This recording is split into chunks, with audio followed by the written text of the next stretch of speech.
Jésus nous a aimés, il est né pour nous. Frères et sœurs,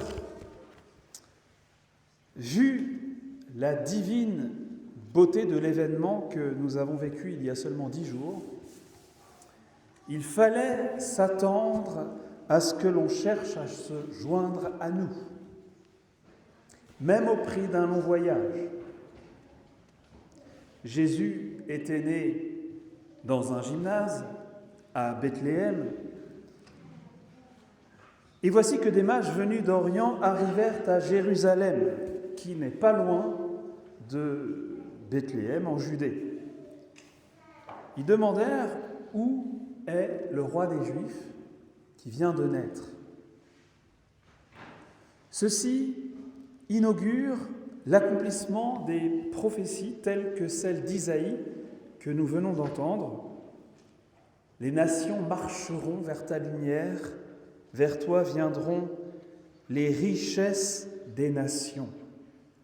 Désormais, le peuple Israël et les nations païennes ne feront plus qu'un. Tous rassemblés dans la reconnaissance de la seigneurie du Messie. Le roi des Juifs, qui vient de naître, est en réalité le roi de tous, car il est lui-même fils de roi, fils de Dieu. Tous les rois se prosterneront devant lui, proclame le psaume. Tous les pays le serviront. Et n'oubliez pas que dans la Bible, servir le Seigneur, c'est d'abord, avant tout, un acte liturgique. C'est un acte cultuel. Servir le Seigneur, c'est lui rendre le culte qu'il désire, suivant les règles qu'il a lui-même édictées pour cela. Servir le Seigneur, c'est lui rendre le culte qu'il désire. Servir le Seigneur, c'est d'abord adorer. Et les mages viennent pour cela. Les mages dans l'Évangile révèlent en effet les dispositions intimes dans lesquelles ils ont entrepris ce voyage et dans lesquelles ils arrivent. Nous sommes venus nous prosterner devant lui. Nous sommes venus nous prosterner. Vu leur démarche, vu leur voyage, on comprend bien qu'il ne s'agit pas seulement d'une démarche, disons, extérieure seulement. Il s'agit d'un abaissement, l'abaissement de tout soi-même, en présence de celui qui nous surpasse infiniment en tout. Ces hommes viennent admirer l'enfant. Ils viennent admirer le roi d'Israël et leur admiration éclot aussitôt, du verbe éclore, en adoration. Ils admirent et ils adorent. En entrant dans la maison, ils virent l'enfant avec Marie, sa mère, et tombant à ses pieds, ils se prosternèrent devant lui. Et cela, saint Matthieu le précise, ils le vécurent, le cœur réjoui d'une très grande joie, comme il leur était bon et comme il nous est bon d'être là. Adorer Dieu, mes frères, c'est le reconnaître comme tel, le reconnaître comme Dieu, comme le Créateur, comme le Sauveur. Le Seigneur est le maître de tout ce qui existe, l'amour infini et miséricordieux. Adorer Dieu, comme l'enseigne le catéchisme de l'Église catholique, c'est, dans le respect et la soumission absolue, reconnaître le néant de la créature qui n'est que par Dieu. L'adoration du Dieu unique, libère l'homme du repliement sur soi-même, de l'esclavage du péché et de l'idolâtrie du monde. C'est vrai, oui, devant l'admirable amour du Christ, on se reconnaît bien petit et on est tout heureux. On est tout heureux. Cet enfant, dans les bras de Marie, ce Jésus, dans le logis de la Sainte Famille, quelque part, on ne sait pas bien où, tout comme le Saint-Sacrement, dans nos églises, bon, même si ce n'est pas la nôtre, nos églises, nos barnums, nos chapiteaux, nos chapelles, que sais-je, ce Jésus, cet enfant, le Saint-Sacrement, c'est l'amour infini. C'est l'amour infini. Et comment ne pas l'adorer ? Comment ne pas nous réjouir en sa présence ? Ne nous enivrer en trouvant, par la prière et la prière seulement, notre plénitude dans sa proximité si forte. Comment ne pas exulter du fait de son incarnation ? Il aurait pu nous laisser, mais il est né. Il est venu nous chercher, se faire connaître.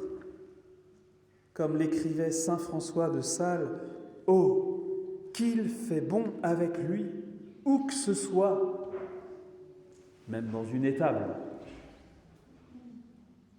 Oh, qu'il fait bon avec lui, où que ce soit, mais nulle part sans lui. » Même une étable, avec ses odeurs délicieuses, peut devenir, en sa présence, le lieu des plus grands délices. Dès lors, quelque chose m'intrigue. Saint Matthieu signale que tout Jérusalem fut bouleversé en entendant le témoignage des mages, ces païens venus de si loin. Et saint Matthieu raconte que le roi Hérode, bouleversé lui aussi, réunit tous les grands prêtres et tous les scribes du peuple pour leur demander où devait naître le Christ. Et il le savait. À Bethléem, en Judée, lui répondent-ils. Et tous ces experts de la Bible connaissaient aussi l'oracle du prophète Isaïe. Elle est venue ta lumière, Jérusalem. Les rois marcheront vers la clarté de ton aurore. Les trésors d'au-delà des mers afflueront vers toi. Il savait, en voyant ces mages venus d'Orient chargés de coffrets, en les entendant parler, avec émotion, je suppose, de l'étoile, ils auraient donc dû se réjouir avec eux,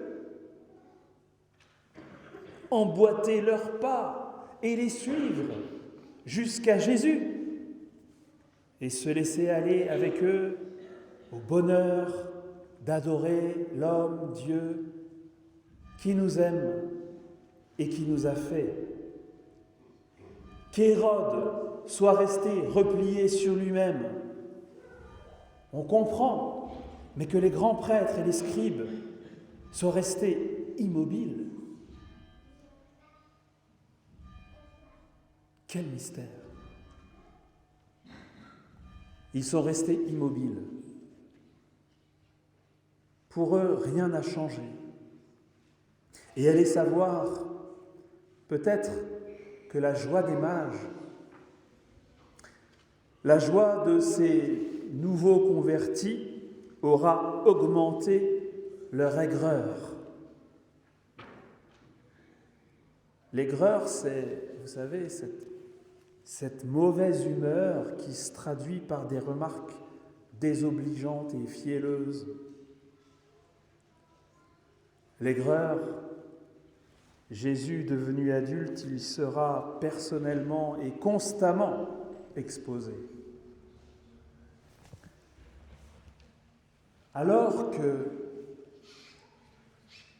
comme dit Isaïe, les ténèbres couvrent la terre et la nuée obscure couvre les peuples.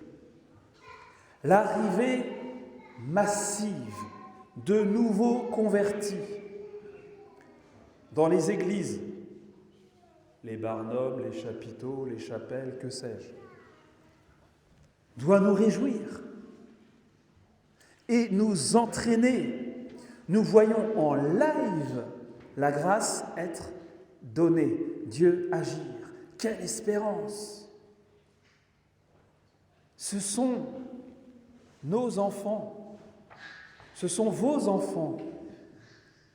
Lève les yeux, te dit le Seigneur. Lève les yeux, regarde. Tous, ils se rassemblent. Ils viennent vers toi. Tes fils et tes filles reviennent de loin. Ah, que cette flamme dans leur cœur avive la nôtre. Ne restons pas comme ces grands prêtres, ces vieux scribes, immobiles, devant ces nouveaux convertis qui adorent passionnément et qui parfois sont prêts à donner tout avec enthousiasme. Et ici, je pense à notre Manu et celles et ceux qui suivront. Il y en aura d'autres, je suppose. Avis aux amateurs. La lumière de Jésus s'est allumée dans leur cœur et ils se font baptiser.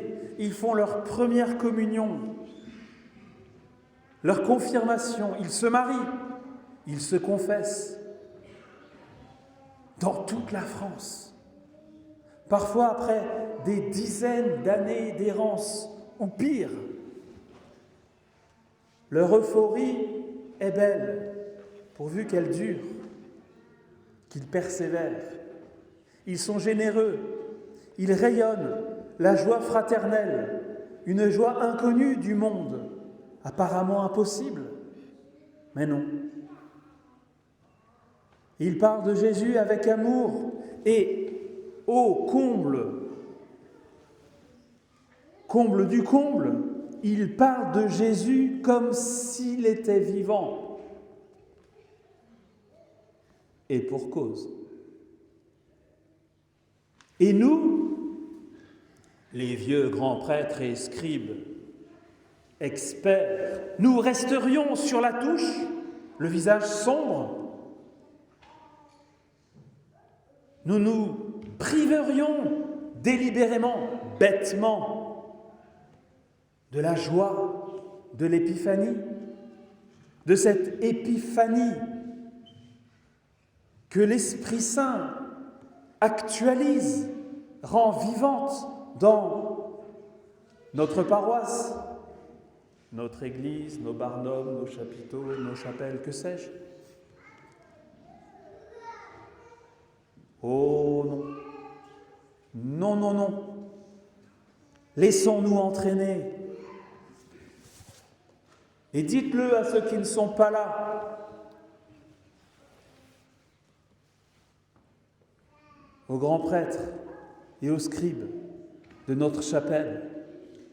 Laissons-nous entraîner, laissons-nous toucher et même, avec toute l'humilité que cela suppose, laissons-nous façonner, interpellés par celles et ceux qui, comme les mages, découvrent aujourd'hui Jésus et l'adorent passionnément. Ils se joignent à nous et sont porteurs d'un feu nouveau. Au cœur du monde, ce sont des témoins vibrant de l'amour de Dieu qui délivrera encore le pauvre qui appelle et le pécheur sans autre recours que Jésus, homme et femme, dont il sauve la vie.